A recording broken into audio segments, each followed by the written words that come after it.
Hola, ¿qué tal? Mi nombre es Jorge Martínez Soto, soy colaborador del inversor inquieto y banquero privado para Bank León, y en el día de hoy vamos a continuar con nuestro apartado de supuestos prácticos y en este caso vamos a tratar temas de actualidad que yo creo que es lo que la gente quiere. Además tenemos muchos y diversos, no solo en la parte de mercados financieros que normalmente comentamos, sino también en la parte de reforma laboral, a nivel económico, ¿no? De economía real. Y en el día de hoy vamos a echarle un vistazo a un nuevo anteproyecto de ley que lo que pretende es reducir la jornada laboral a 37,5 horas semanales, ¿vale? Es un anteproyecto que ha visto la luz después de 11 meses de negociaciones solventadas con el único apoyo prácticamente de los sindicatos y el rotundo rechazo de la patronal. Y que, bueno, pues ha superado este examen en el seno ejecutivo tras un intenso ahí tira y afloja, sobre todo con el Ministerio de la Economía. ¿Por qué? Porque aquí, y ya es la primera cuestión que me gustaría lanzarles, es analizar si nos lo podemos permitir o no, ¿vale? Porque es muy bonito vivir en un mundo de yuppie, un mundo irreal, de fantasía, de carta a los Reyes Magos, en los cuales, pues oye, podemos reducir la jornada laboral, incluso podemos dejar de trabajar y cobrar lo mismo, ¿no? Eso sería el mundo ideal para muchos, pero esto es completamente irreal porque desde el punto de vista económico, y aquí hacer hincapié que la economía en ese sentido es muy tozuda, porque una cosa es cómo nos gustaría que las cosas fueran y otra cómo las cosas son y cómo la economía funciona. Y la economía funciona con ingresos y con gastos. Y si no hay ingresos y los gastos aumentan, pues tenemos un problema, ¿no? Y sobre todo, pues eso, reflexionar un poco, primero, sobre los próximos pasos o escalones que tiene que escalar este anteproyecto de ley para convertirse en un proyecto como tal y para llevarse a cabo, y que lo veamos reflejados en nuestras jornadas laborales.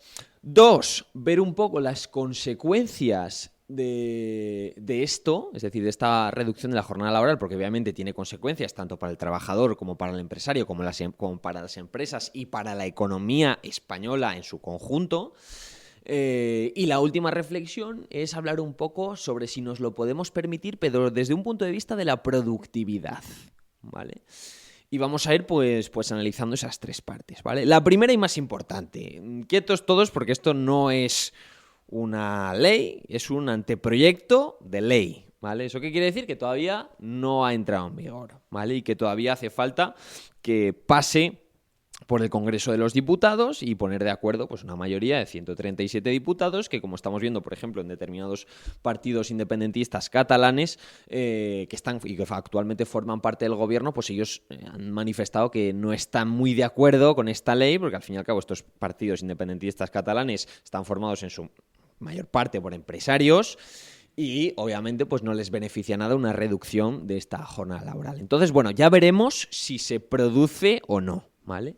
Y eso, están ahora en continuas negociaciones, tanto con el partido de Carles Puigdemont como incluso con el PP, y veremos si sale adelante o no, ¿vale?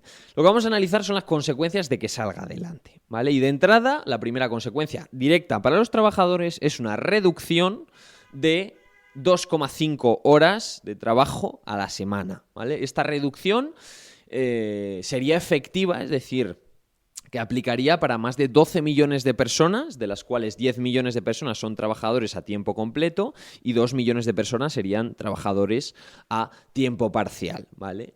Es decir, que de entrada, pues eso, supondría que trabajaríamos 2,5 horas menos a la semana, ¿vale? Y aquí de palabras directamente de la ministra, lo que se pretende, es decir, la finalidad, supuesta finalidad de esta ley es un recorte de la jornada laboral para vivir mejor y trabajar menos. Y no solo eso, sino también, y aquí también cito textualmente, para ser más productivos y eficientes económicamente. Ok, vale. O sea que se supone que si trabajamos menos vamos a ser más productivos y eficientes. Bueno, pues luego os daré unos datos para que también tengamos en cuenta si esto es posible o no, ¿vale? Pero bueno, ahí está. Y la idea de esto también es, pues eso, democratizar, según dice ella, los beneficios ingentes que han estado obteniendo las empresas durante todo este tiempo, ¿no?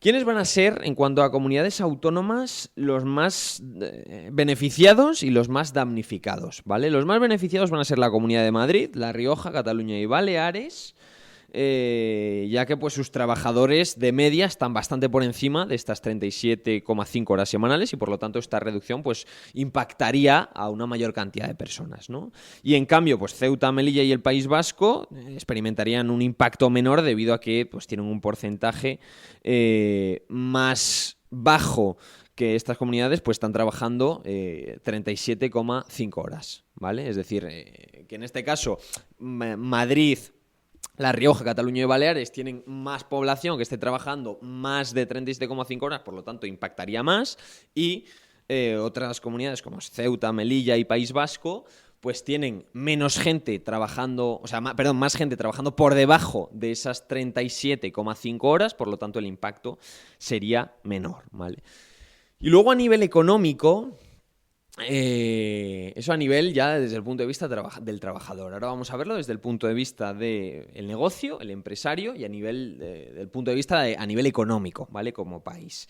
Y aquí la pregunta que surge es, ¿los autónomos o las empresas o los negocios o el país se puede permitir esto?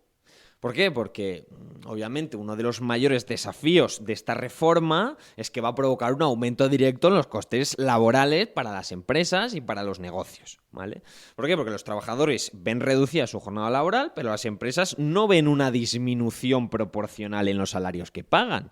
Es decir, tú tienes menos gente produciendo y tiene que pagar los mismos salarios. ¿Y eso en qué se traduce? En una disminución de los ingresos y un mantenimiento de los costes. Esto lo que genera son menores beneficios, caída en los márgenes de las empresas o que, por ejemplo, pues muchos negocios, y aquí sobre todo analizando también un poco los datos, se ha publicado que los mayores damnificados en este sentido van a ser los negocios pequeños y medianos, o sea, los comercios de barrio. ¿Por qué? Porque trabajan con márgenes muy escasos y ellos no se pueden permitir que contratar a gente y estar pagándole lo mismo por trabajar menos horas, porque eso, si se produce una reducción del beneficio en empresas que tampoco están generando mucho beneficio, lo que provocas es que las empresas cierren.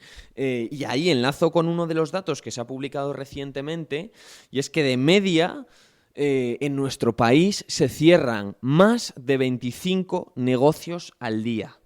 ¿Vale? Y a día de hoy ya solo quedan 476.000 locales minoristas abiertos en nuestro país. Esto es preocupante. ¿Por qué? Porque cuando tienes un sector como es el del pequeño comercio que no se puede permitir desde un punto de vista económico, o sea, que no es que les guste más ni les guste menos, y a todos, yo creo que todos estaríamos encantados de trabajar menos y cobrar más, ¿vale? Pero ahí hay que poner un punto de realidad y hay que tener en cuenta las consecuencias de que esta ley se aprobase, ¿no?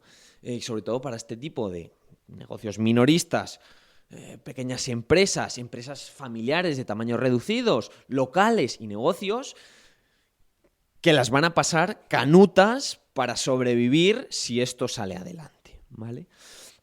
Y otro de los impactos, y aquí sobre todo, y la ministra ha dicho una palabra que para mí es lo que os decía, es muy importante, y es la productividad, ¿vale? Porque se llevan haciendo muchas alegaciones sobre que la productividad en nuestro país está aumentando, pero a mí esto no me dice nada. ¿Por qué? Porque hay que verlo en perspectiva. Es decir, tú cuando quieres ver si estás aumentando, no es solo si estás aumentando, es si estás aumentando más o menos que el resto en función. Es decir, esto es como las notas, ¿no? Tú lo que te tienes que comparar es un poco con el resto de la clase. Y si vemos que, por ejemplo, el resto de países europeos están creciendo a una media de productividad, estoy hablando de productividad, de un 0,8% anual de incremento en la productividad, y lo comparamos con un crecimiento que es la mitad que el resto de países europeos, que es el español, que es el 0,4% durante los últimos 10 años, hombre, pues a mí sí, estamos creciendo en cuanto a productividad, pero si te comparas con el resto de la clase está incrementando su productividad el doble, está sacando el doble denota que nosotros, ¿vale? Y eso a mí, a nivel personal, aquí cada uno puede tener su opinión, no me consuela. O sea, es decir, que estamos incrementando la productividad, vale, sí, hemos pasado de un 2 de productividad a un 2,5 o a un 3, pero el examen sigue sin estar aprobado, ¿vale?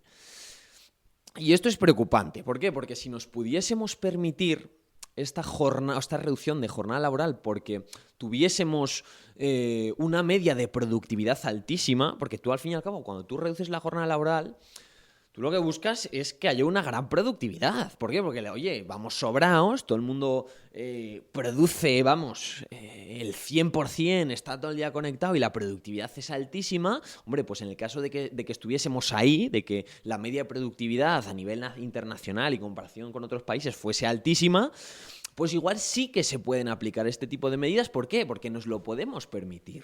Es decir, tenemos una productividad tan alta que nos lo podemos permitir. Pero si ya vemos que la media de productividad está en la mitad de crecimiento que el resto de países de la Unión Europea, pues esto es como si por poneros un caso práctico, como si a un chaval que estudia 1 hora al día y saca un 5 en el examen raspao, le dices, no hombre, Manolito o fulanita, lo estás estudiando demasiado, vamos a bajarte y en vez de estudiar 1 hora, vas a estudiar media hora y luego le exigiésemos que sacase más nota. O sea, vamos a ver, a un niño le pones a estudiar y estudiando 1 hora saca un 5, ¿qué va a ocurrir si en vez de estudiar 1 hora estudia media? Pues que lo normal es que la nota no mejore, sino que empeore. ¿Vale? Y esto es a lo que nos dirigimos, o sea, una reducción aún más de la productividad y los datos empiezan a ser alarmantes, porque es que estamos en la mitad de crecimiento de la productividad que el resto de la Unión Europea. Es decir, que tenemos mucho trabajo por delante y lejos de intentar reducir las jornadas laborales, hombre, pues lo que hay que intentar es poner más horas de estudio. Porque la productividad ahí no va relacionada directamente con las horas de trabajo. Normalmente cuando menos trabajo no produzco más. No sé, llamarme loco, igual es un fallo mío de interpretación, ¿no? Y oye, pues sí que es verdad que se puede conseguir que trabajando menos horas generes más riqueza. No lo sé. En términos normales es lo contrario. Cuanto menos trabajas, menos produces, menos generas, porque tienes menos tiempo, es que es de perogrullo, tampoco hace falta darle muchas vueltas. Y tu productividad en ese caso, es decir, lo que tú produces, cae, ¿vale? Y este es el tema, ¿vale? Y luego sí que es verdad que, bueno, hay diferencias también, porque lo sepáis, en cuanto a comunidades autónomas. Tenemos, por ejemplo, si pusiésemos de media, ¿vale? La productividad española es 100, ¿vale? Vamos a poner 100. Pues tenemos, por ejemplo, comunidades autónomas como el País Vasco, que están en 106,2, es decir, que están por encima de la productividad a nivel nacional. Navarra, que está en el 100,6. Madrid, que está en la media, que está en el 100 clavado, justo. Pero también hay otras comunidades autónomas, como por ejemplo es Cataluña, que está bastante por debajo de la media. ¿Vale? Cataluña, si la media de España es 100 de productividad, Cataluña está en un 92,8. Extremadura, que es de las más bajas de toda España, está en el 74,2. O sea, casi un 30% menos que la media de España, cuando la media ya es baja. Y luego ves también pues, comunidades autónomas como es la nuestra, como es Castilla y León, que está en 86, ¿vale? ¿Esto qué es lo que nos quiere decir? Que tenemos mucho trabajo por delante, que tenemos que seguir trabajando, que tenemos que seguir esforzándonos, porque y aquí no es a unos pocos, no, es a todo el mundo, ¿no? Y yo creo que donde y esto ya es una opinión mía, pero donde un país crece, y es otra vez también de la Fundación, hacemos mucho hincapié en esto, porque esto no es un tema de distinguir entre los ricos, los pobres, los empresarios y los trabajadores y de enfrentarlos, ¿vale? ¿Por qué? Porque todos, y cuando digo todos es todos, formamos parte de la productividad de un país. Es decir, que todos aportamos nuestro granito de arena al crecimiento económico y al buen funcionamiento del país. Porque ¿qué es lo que pasa en un país si nadie trabaja? Si los trabajadores no trabajan, pues las empresas no generan beneficio, o sea, no crean empleo ni generan beneficio y por lo tanto el crecimiento se ralentiza. Y a la inversa, es que el trabajo tiene que partir, obviamente, de los trabajadores, tiene que subir por el empresario que debe de velar por el buen funcionamiento de la empresa y por el bienestar también de esos trabajadores. Y así es como se genera crecimiento, entrando en esta dinámica del trabajador trabaja más, el empresario trabaja más, se genera más crecimiento, se generan más beneficios, se comparte ese beneficio con todo el mundo está contento y la economía crece. ¿Por qué? Porque mejoras en productividad, mejoras en Producto Interior Bruto, mejoras incluso en felicidad, en bienestar, creas una clase media, pero eso nace, y no os olvidéis nunca, no nos olvidemos nunca que eso nace del trabajo. Si trabajamos menos, producimos menos. Si producimos menos a nivel de trabajador, las empresas generan menos. Si las empresas generan menos, la economía de este país va hacia abajo. ¿Por qué? Porque muchas empresas no tendrán suficiente dinero para pagarle a los trabajadores. Y cerrarán. Que es que no hay que perder de esto de vista, ¿vale? ¿Por qué? Porque es que esto es como una cadena. Si un eslabón de la cadena, ya sea el trabajador, ya sea el empresario, fallan, es imposible obtener crecimiento. Y si alguno de ellos no trabaja, es imposible obtener crecimiento. Y es que esto es así, ¿vale? Y que no es opinable, no, es que es así. Cuanto más se trabaja, más riqueza se genera para todos. Y cuanto menos se trabaja, menos riqueza se genera también para todos, o más pobreza se genera para todos, ¿vale? Y bueno, pues ahí estaría un poco el tema del debate de hoy, ¿no? Si nos podemos permitir esto o no. Desde mi punto de vista, España no se puede permitir esto. Si estuviésemos líderes de la Unión Europea en cuanto a productividad, en cuanto a crecimiento orgánico, no a base de deuda, sino crecimiento real, y fuésemos sobrados, hombre, a alguien que ha sacado un 9, un 10 en un examen, ahí sí que le puedes decir, oye, yo qué sé, para el siguiente examen, para mejorar o dedicarle más tiempo a tu familia, a tus amigos, tal, pues hombre, ahí sí que, pues, si no estudias una hora más, no pasa nada, ¿vale? Ahí sí que nos lo podríamos permitir. Pero es que nosotros no somos ese estudiante, no, nosotros somos el estudiante que está suspenso. Y un estudiante que está suspenso no se puede permitir hacer menos todavía porque su nota baja, ¿vale? Y es su nota, es nuestra nota y es la nota del país, ¿vale? Y si todos llevamos a cabo y pensamos solo en esto, al fin y al cabo, pues eso, acabaremos en la mediocridad, ¿vale? Entonces, pues esa era la idea del podcast de hoy. Veremos si sale o no esta reforma, veremos los impactos luego reales, porque estos son los esperados que tiene. Y mucho ánimo para las pequeñas y medianas empresas si esto sale adelante. Un abrazo y hasta el próximo podcast. Cuidaos.